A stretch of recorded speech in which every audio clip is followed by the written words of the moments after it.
Heed the words of the wise one. Hey everyone, Templar74 here with another Yu-Gi-Oh video, and today's Yu-Gi-Oh video is going to be my thoughts and impressions regarding the latest episode of Yu-Gi-Oh VRAINS, episode 68, The Secret Meeting. And I gotta say, this episode is one of those rare episodes in Yu-Gi-Oh VRAINS where you're actually getting questions answered and not getting 1,000 more questions.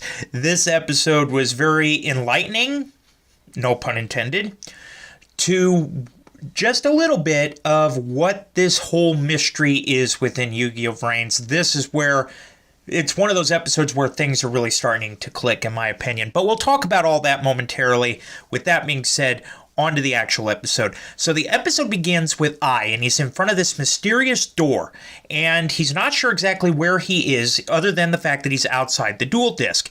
And the doors open, and what we see is a replica of the Cyverse world. And of course, doesn't know that it's a replica, nor does he know that this is Cyverse world just yet, as we transition back to Robapi. And Robapi is actually back at Yusaku's house in front of the duel disk trying to get Ai's attention inside it. But there's no response. Well, finally Yusaku walks in, and Robapi says, "Master, Ai isn't in the duel disk." And eventually, upon investigation, Yusaku realizes that Robapi is right, and ends up taking the duel disk along with Robapi over to Kusangi's food truck, where Tekiru and Flame are also waiting for them. And what they're going to do is they're going to plug into Robapi to figure out where Ai went off to. And when they plug Robapi in, they figure out that they were on this website with a crossword.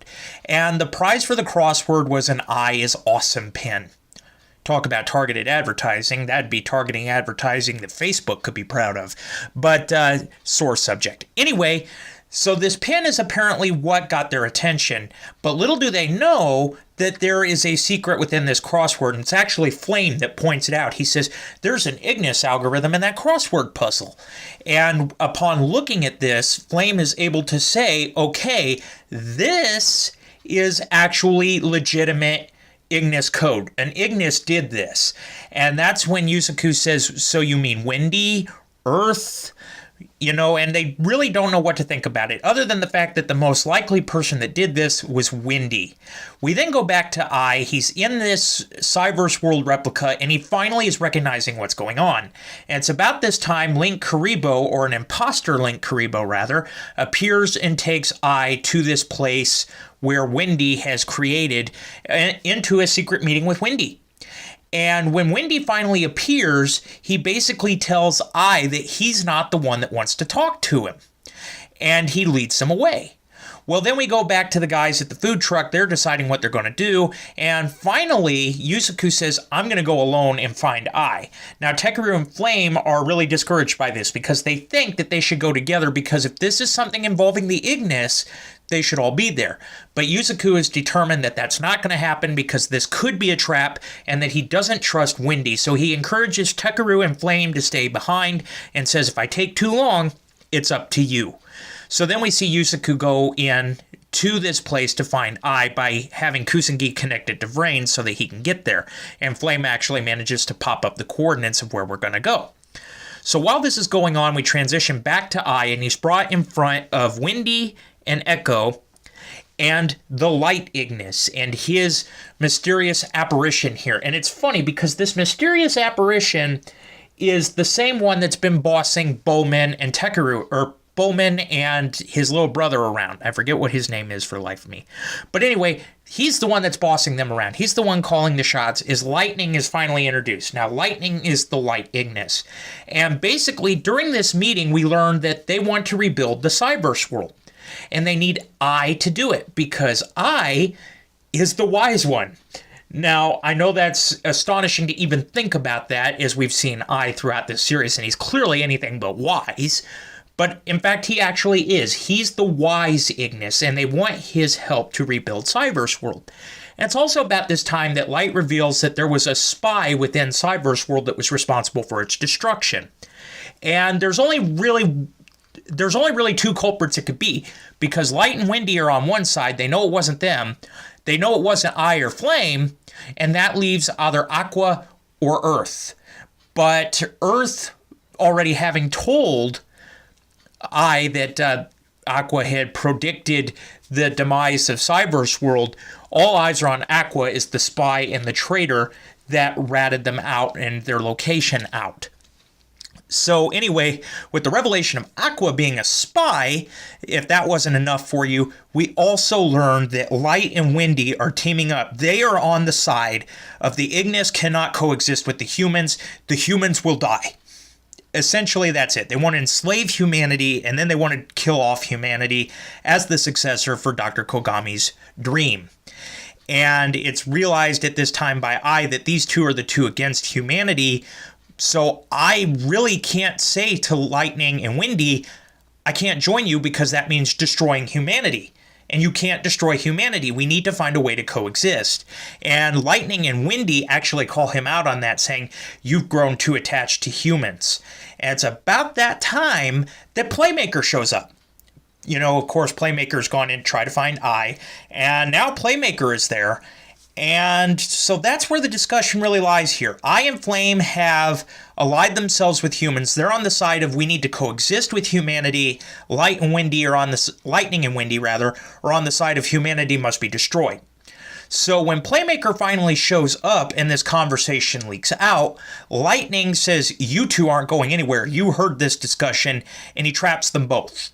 Because I at first is just saying, give me time. We can find a way to coexist. I can do it with Playmaker.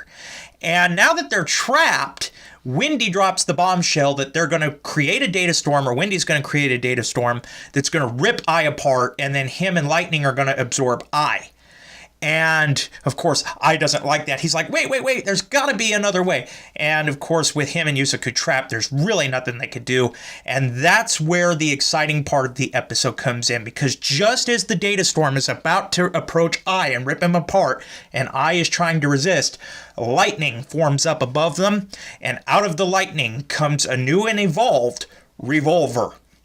Revolver appears, and Revolver goes to Lightning and Windy and says, in the name of the Knights of Hanoi, I will kill you. You didn't expect me to show up. And it's true, they didn't expect Revolver to show up, because at first they look at him and they're like, he's the one that destroyed Cyberse World, as Revolver makes the proclamation that in the name of the Knights of Hanoi, I'm going to kill you. And of course, we also transition back to the outside of this replica Cyberse World. We see Cracking Dragon ripping the place apart, and the other knights approaching with this flamey background. So the Knights of Hanoi have found where the Ignis are now, and Revolver is bound and determined that on this stage of destiny, he's going to kill the Ignis. And that's essentially where the episode leaves off. So like I said, this episode is one of those episodes, rare episodes in Yu-Gi-Oh VRAINS, where you're getting questions answered rather than 1,000 more questions appear. But there are some questions that are still left within the whole specter of what's going on here. For example, now we know Lightning and Windy are on the side of destroying humanity. We know Flame and I are on the side that is coexisting with humanity. We have Aqua and Earth, the last two Ignises, outstanding. We know Aqua is potentially a spy, and Earth is on the fence. He doesn't know where he is. He's pretty much saying, I'm going to follow Aqua and do whatever she wants. So those two are going to be the deciding card. And we also know that Lightning is also behind Bowman and the other kid, Haru. That's his name. So we know Lightning is behind Bowman and Haru, and we know they're the side that wants to destroy humanity. And we know that Yusaku wants to find a way to coexist with I, essentially. And we also know that Revolver and the Knights of Hanoi just want the Ignis gone. So now this went from a 6-sided battle to a 3-sided battle. We have 1, 2, 3 different ideals colliding, and 2 of those 3 ideals is going to collide next week. So anyway, with that being said, that was pretty much the episode. Like I said, this episode was very impressive, had a very good mystery to it at the beginning, but did give us a lot of questions answered and didn't leave us with a whole lot more questions. So overall, as an episode, I give this episode an 8 out of 10. This is a really good episode, and if you guys have just been thrown off by the confusion of VRAINS so far, this is an episode you need to check out, in my opinion. So with that being said, in the comments section down below, let me know what you guys thought of this week's episode. Did you love it? Did you hate it? Did you think it was just there? What were your thoughts? Who do you think's going to win in the duel between Windy and Revolver that's coming up here very shortly? What do you think the outcome of this whole interaction is going to be with Playmaker, Revolver, and the Ignis? Is Playmaker going to be able to talk some sense into Revolver? Just let me know what your guys' thoughts are about all this in the comment section down below, because as always, I enjoy hearing from you. Alright everyone, as always, Templar74 signing off. Have a great day everybody, and I'll talk to you all next time. Goodbye everybody.